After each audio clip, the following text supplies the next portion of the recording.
જૂનાગઢના કેશોદમાં પુરવઠા વિભાગે ગેરકાયદેસર રખાતા ચોખાના ગોડાઉનમાં દરોડા પાડ્યા હતા।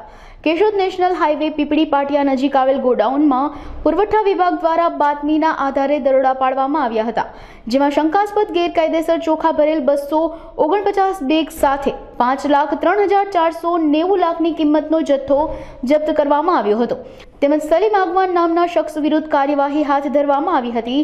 આ દરોડામાં મામલતદાર SR મહેતા, પુરવઠાના મામલતદાર HJ કમાણી, ઓફિસ સ્ટાફના NR વ્યાસ સહિતના અધિકારી હાજર રહ્યા હતા, તેમજ આગળની કાર્યવાહી કરવા જિલ્લા કલેક્ટરને દરખાસ્ત મોકલવામાં આવી છે।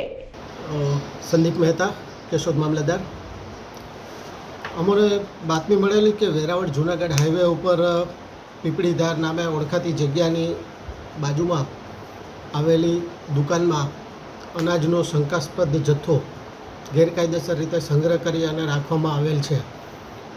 જે બાતમીના આધારે તુરંત જ અમે અમારી ટીમ સાથે સ્થળ ઉપર પહોંચી અને તપાસ કરી અને ત્યાં સલીમ અગવાન નામના શખ્સના કબજા હેઠળની દુકાનમાં ચોખાનો જથ્થો મળી આવેલ છે, જે 249 બાચકા ત્યાં હતા।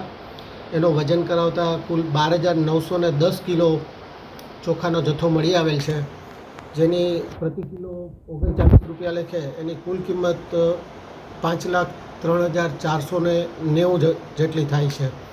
આ જથ્થાને અમે તુરંત સીઝ કરી અને આગળની કાર્યવાહી માટે માન્ય કલેક્ટર સાહેબને ધોરણસર કાર્યવાહી માટે મોકલી આપેલ છે।